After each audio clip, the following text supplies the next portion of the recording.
I don't understand what the Ukrainians are doing here. It makes no sense to me at all. I don't understand what the military objective is.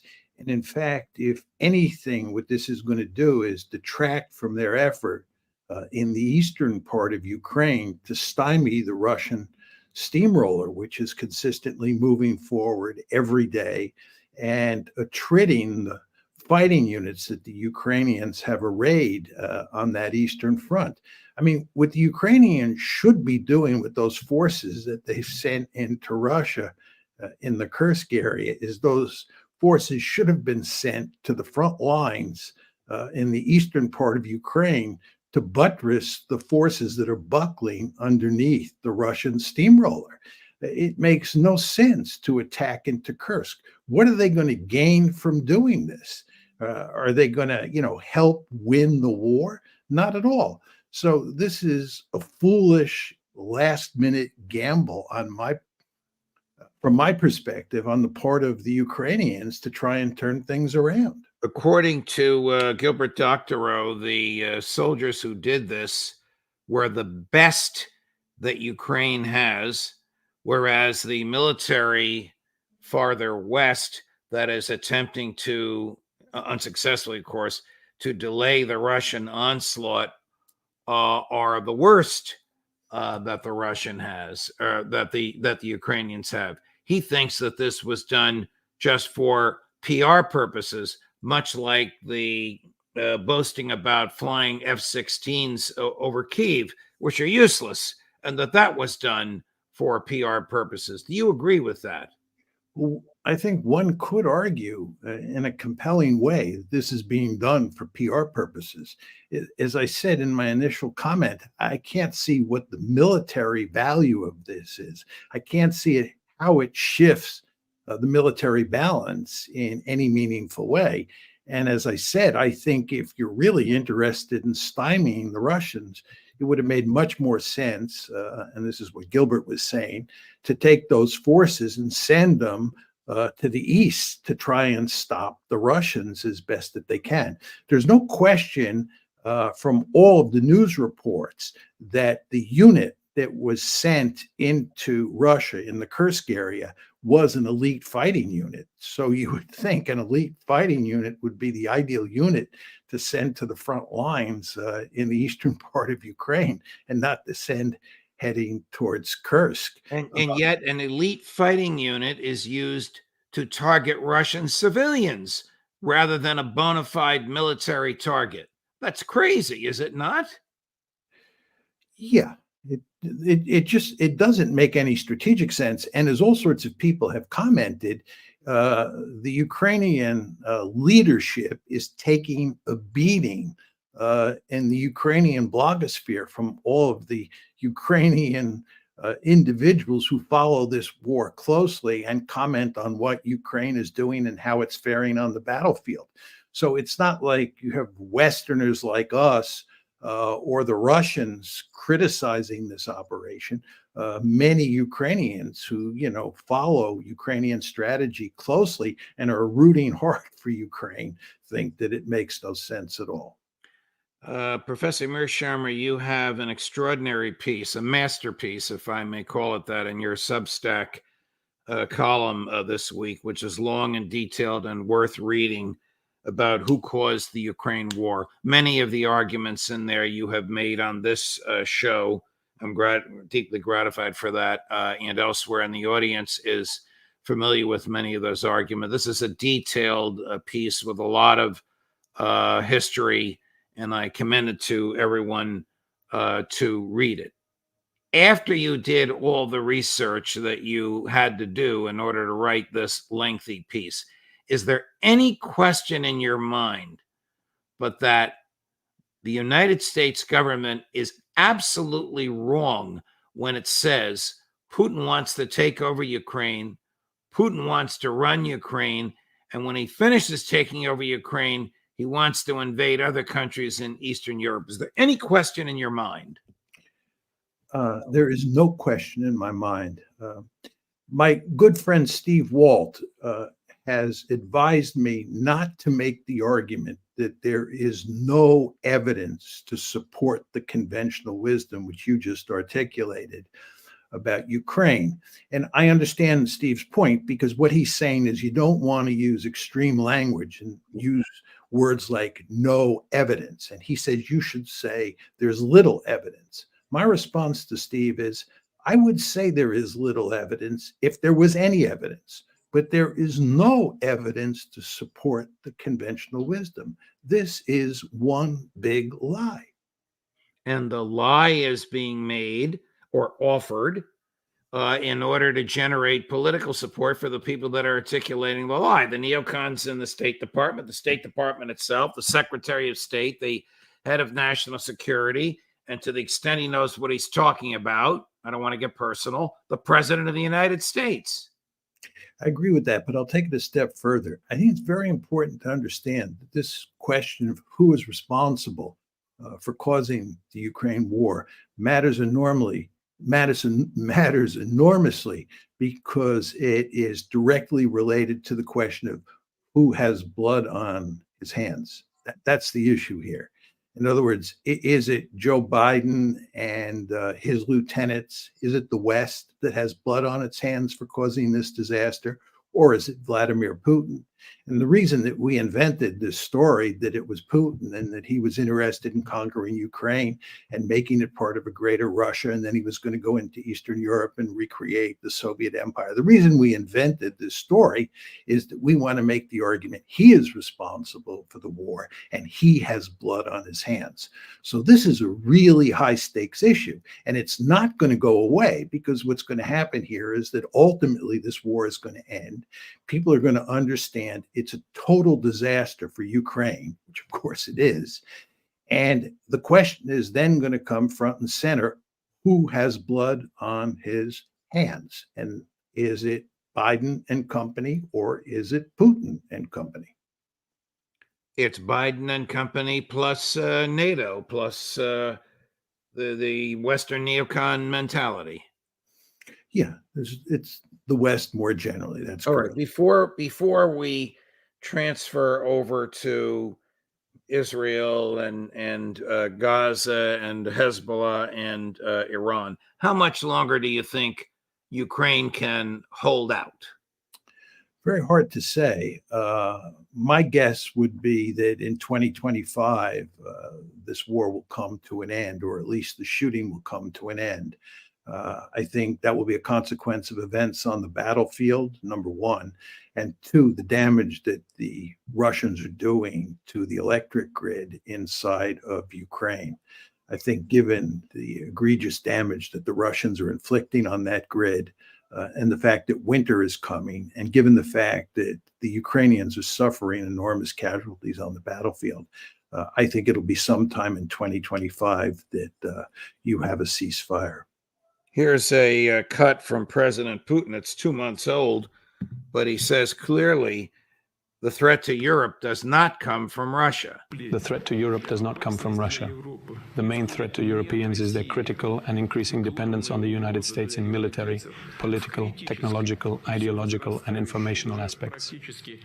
Europe is being marginalized in global economic development, plunged into the chaos of challenges, such as migration, and losing international agency and cultural identity.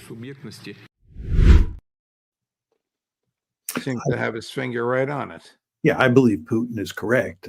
And I say that because it's very important to understand that when the decision was made to expand NATO eastward to include Ukraine, that Angela Merkel and Nicolas Sarkozy, who were present at the meeting, both were opposed. They were both adamantly opposed to bringing Ukraine into NATO because they knew it would have disastrous consequences. It was the United States that forced Merkel and forced Sarkozy to go along with issuing a communique at the end of the meeting, this is in April 2008, that Ukraine would become part of NATO. And that's when the ball got rolling. And the Americans have continued to push hard on that theme since April 2008. And the Europeans, of course, fell in line at Bucharest and have remained in line. But the Europeans, and here we're talking mainly about the West Europeans, not the Poles and the Baltic states, but the West European states understood from the get-go that this was a bad idea. And they are now paying the price for following the Pied Piper. Transitioning to Israel, Professor Mearsheimer, do you think that the apparent forever wars, I think he used the phrase, Israel must live on the edge of a sword, that Prime Minister Netanyahu is threatening, will have the effect of uniting or unifying the liberal secular Jews and the Zionist fanatics in Israel?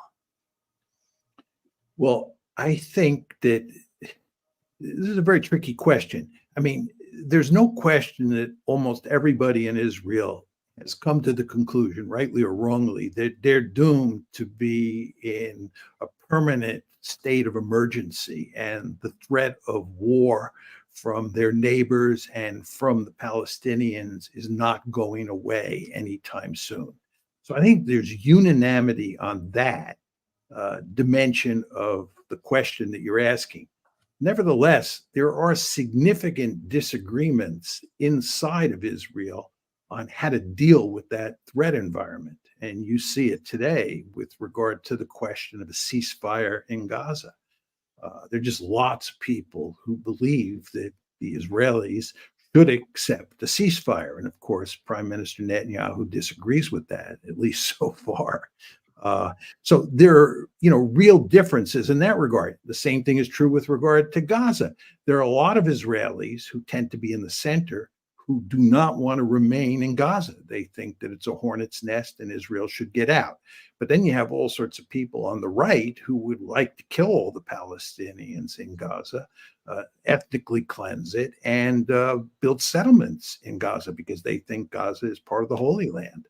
How do you view everything that's happened lately? The videos of torture, the IDF torturers being arrested, and then the beneficiaries of a jailbreak, the government agreeing not to prosecute them, the long distance assassinations in Tehran and in Beirut, language from the finance minister Smotrich like, we should really just starve these people to death, but the world wouldn't let us do it.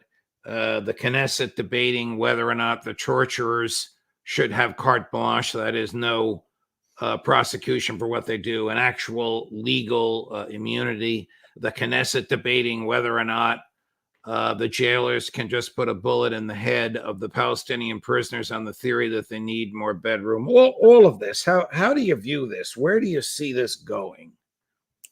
Well, I think you have to separate what's going on inside Israel from how Israel deals with its external environment. And to start by talking about what's happening inside Israel, as I've long argued, Israel is an apartheid state. And to run an apartheid state, you have to turn the Palestinians into subhumans, or you have to treat the Palestinians like they're subhumans. They're animals.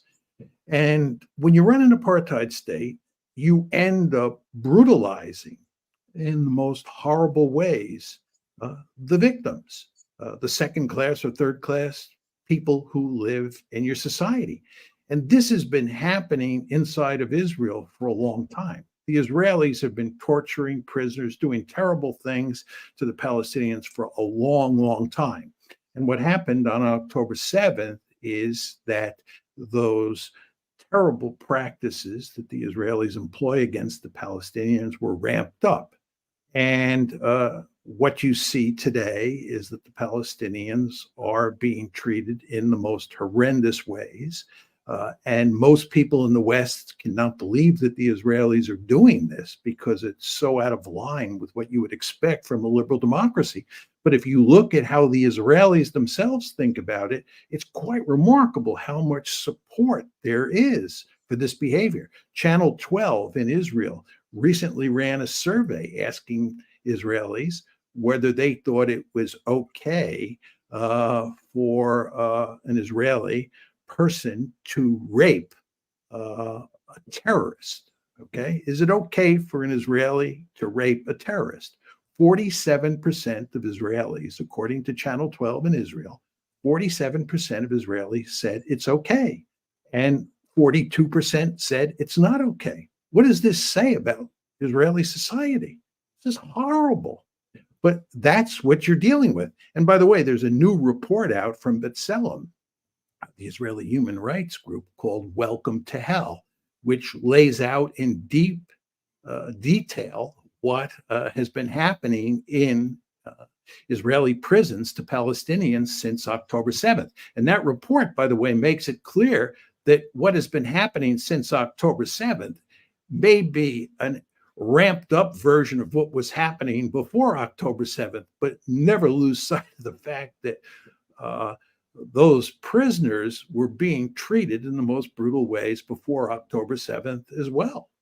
This is the raid on the prison by the right-wing Israeli settlers who succeeded in getting the police to back down after the second one of these and extracting the 9 IDF soldiers. The IDF soldiers had raped this one young man, not only with their body parts, but with foreign objects that they couldn't remove from him. And so when they sent him to a hospital, the physicians reported this. None of those 9 rapists and torturers will be prosecuted. All have been extricated from jail and the charges dropped. I did not know that, but I would be less than honest if I didn't say I'm hardly surprised at all. Again, that Channel 12 survey said that 47% of Israelis think it is legitimate for someone in the IDF to rape a terrorist. And since all Palestinians are effectively terrorists in the minds of many Israelis, this is hardly surprising that they're doing things like this. Go ahead, please. I'm sorry. I was just going to say what's remarkable is how little condemnation there is of this behavior in the West, especially in the United States. You would expect that brought me to my next question. Does the United States government ever second guess Israel? Second part of the question. Does the United States government ever say no or stop to Israel? Well, as you know, the answer is hardly ever. And if we do tell them to stop or we do criticize them, we do it with very vague language because we never really want to get too tough on them. And it's just the way it operates. I mean, the Israelis can do pretty much anything they want, especially when it comes to the Palestinians. I think if you're talking about Israel dealing with China, you're outside the region, then the United States has a bit of leverage. But if you're talking about inside the region and you're talking about the Israeli-Palestinian issue, Israel can do pretty much anything it wants. And by the way, with regard to Iran, just to talk about the external environment and how the Israelis deal with their external environment, it's quite clear that the United States does not want to get involved in a war with Iran. And now on 2 occasions, the Israelis have taken military measures that were designed to drag us into a war with Iran. And we were unable to prevent that from happening. And once it did happen, once, the attack on April 1st took place, you remember that's when they hit the Iranian embassy in Damascus. And then on July 31st, when they took out Ismail Haniyeh in Tehran, in both of those cases, we did not condemn Israel for what they did. And this is just, normal behavior on our part. Do you expect a significant or a pinprick or none retaliation from Iran for the Israeli assassination in Tehran? Well, the Iranians have said that there's going to be a significant response, and I will take them at their word. It is possible that they will change their mind. There's no question that the Americans have been going to enormous lengths to get them to limit the attack. And it may be that they've figured out that there are good reasons to limit the attack in significant ways. I don't know what those are, but they have said that they're going to come full force. They're really going to slam Israel. And I would think that that's true. And by the way, you want to remember that they're not the only actor that's coming after Israel. Hezbollah is coming after Israel too. They've promised that. You want to remember that there were twin assassinations here. Right. The Israelis assassinated a Hezbollah leader in southern Beirut on July 30th. Then the next day, July 31st, they assassinated Ismail Haniyeh in Tehran. Right. And by the way, the next day, on August 1st, they announced that Mohammed Deif, who was the military leader that they had claimed to assassinate on July 13th, they announced on August 1st that he was dead. So if you think about it, what they've done here is on July 30th, assassinated one leader in southern Beirut. On July 31st, they assassinated another leader in Tehran. And then on August 1st, they announced that the earlier killing had been successful. And what the Israelis are doing, and you don't see much discussion of this in the media, or at least in the mainstream media, what the Israelis are doing is they're pursuing a decapitation strategy. They're basically betting that they can kill the leadership of these various opposing organizations, and that will produce some sort of meaningful military victory for them. This is a delusion. We have a whole literature on decapitation strategies. You kill one leader and they just bring in another leader. And the idea that that new leader is going to make peace with Israel is not a serious argument. But why are they pursuing a decapitation strategy? Why are they doing this? It's because they really don't have an alternative. They have no way out of the mess that they're in. That's true in Gaza, and it's true with regard to Hezbollah, Iran, and Hamas more generally.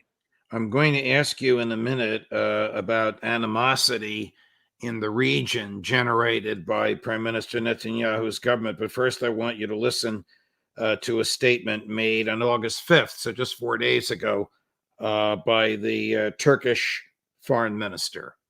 It is no longer acceptable for America to try to sweep aside and mitigate every evil Israel does. Let them heed our warnings. I say this as the children of the region, as the people of the region. The emotional atmosphere the region is going through, the psychological state of the people, the images of massacres they see on the screen every day, the fact that no help is being extended to the helpless Palestinians. And in the face of this, Muslim countries are constantly being lectured on other unnecessary issues, has long since exceeded the limits of tolerance in terms of democracy and human rights. What, if anything, do you think Turkey will do? What pressures are there from the street on the Turkish government? Judge, let me make a quick point here, just a more general point. Sure. Very important to understand that Turkey is probably the one country in the region, except for maybe Iran, where the leadership is as critical of Israel as the public is. As we've talked about before, in most Arab countries, and this is certainly true in Egypt and Jordan, there is not significant criticism from the top regarding Israeli behavior. And if you go to the street, there is huge anger towards Israel. And the elites in countries like Jordan and Egypt are doing everything they can to make sure that the volcano doesn't explode and they don't get pushed out of office. Turkey, on the other hand, is a case where the elites, this is Erdogan and his foreign minister, as we just heard, are as enraged and as angry about what's going on with regard to Israel and also with regard to the United States. You do not want to underestimate the anti-Americanism inside of Turkey today. It is off the charts because of what's happening in Gaza. But anyway, the Turkish government and Erdogan in particular has said that if the Israelis go to war in Lebanon, that Turkey will come in and Turkey will join the fight. Now, the question is, will they actually do that? Back to the question you were asking me about Iran. Will Iran actually attack Israel? And as I said to you there, it's hard to believe they won't after they said they would. And I sort of come to the same conclusion with regard to Turkey. The Turkish government has said that if the Israelis go into Lebanon, Turkey will come in to help the Lebanese. And if Turkey helps the Lebanese and the United States helps the IDF, what do you have? Two NATO countries fighting each other? Yeah. I mean, as you know, you can tell all sorts of nightmare scenarios about how this escalates. And I don't know, exactly what Iran will do. I don't know exactly what Hezbollah will do. And then we have to ask ourselves the question, let's assume that Hezbollah and Iran both attack Israel. And let's assume that those attacks are reasonably limited, right? Not massive attacks. Question then is, what will the Israelis do? Will the Israelis limit their retaliation? I doubt that. I think the Israelis place a very high premium on escalation dominance. They've always thought that the best way to deter their adversaries was to make sure that as you went up the escalation ladder, they dominated the other side. So one could argue that even if Iran and Lebanon launch rather selective attacks at Israel, that the Israelis will go back at them really hard. And if that happens, then the question is, what will Hezbollah do? What will Iran do? And to go to the subject we're talking about, what will Turkey do? What will the Russians do? And these are all open questions because none of us, can say for sure, exactly what's going on here and how will this play itself out. But do you expect that the Kremlin would aid Iran in some way? We know that it has already delivered defensive weaponry. It has already delivered, I'm not sure what you call it, some sort of electronic devices that render the internet useless in Israel. President Putin has made it clear whose side he'd be on. Let me take this even farther. Do you think the Chinese will get involved? No, I don't think the Chinese will get involved. I think the Russians are already involved in the ways that you described. They're giving, ground-based air defense systems. They're giving radars. They're giving jamming equipment to the Iranians. How much, we don't know. There's some people who posit that given how late in the game the Iranians are getting this equipment, it's likely that the Russians will be manning the equipment. That you couldn't train the Iranians up quick enough to use this new equipment. I don't know whether that's true, but it would not be surprising if the Russians actually help the Iranians. I mean, you want to remember, we're helping the Israelis in this expected fight, and we helped them in the big fight on April 14th when Iran attacked the last time. So the Russians could be very well involved in the fighting in a very sort of subtle way. Who knows? But they're already committed to helping Iran. I mean, what we're doing here with the Israelis is that we're driving the Chinese, the Russians, the Iranians, and the North Koreans closer and closer together. It's the axis of resistance on a global scale. And there's no evidence that this is going to change anytime soon. And this is certainly not in our interest. And as I've said to you before, you want to remember that if the Israelis slam Iran, they are going to give Iran very powerful incentives to acquire nuclear weapons.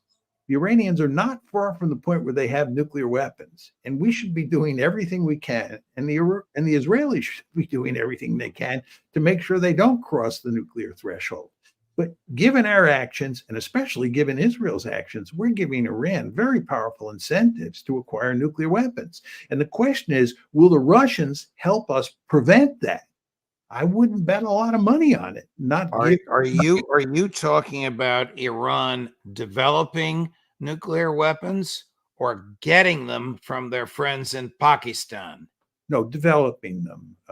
We worry about the Saudis getting nuclear weapons from the Pakistanis.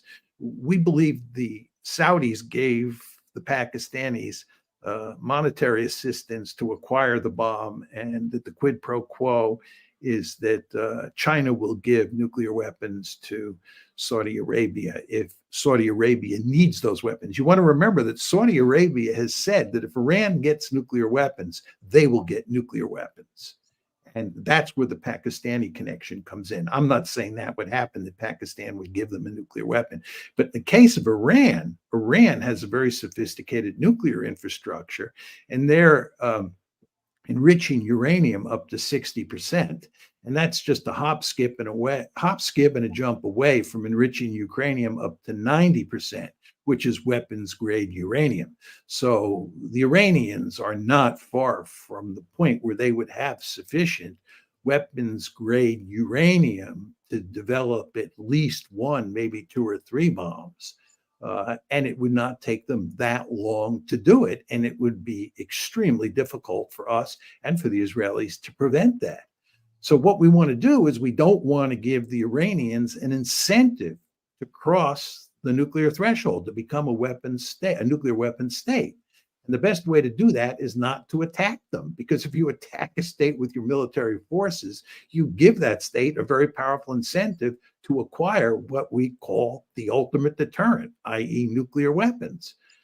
So all I'm saying here is that as this plays out now, everybody should keep in mind that it has consequences for whether or not Iran goes nuclear. Professor Mearsheimer, thank you very much. I have to tell you that right now you have the largest live audience you've had on the show, which is a considerable number. And of course, that, as you know, once it's streamed, which it will be in a few minutes, is extrapolated and magnified many, many times. Thank you for your thoughtfulness, and thank you for your analysis. Deeply appreciated, and I already look forward to it again next week. You're welcome, Judge, and I look forward to it as well.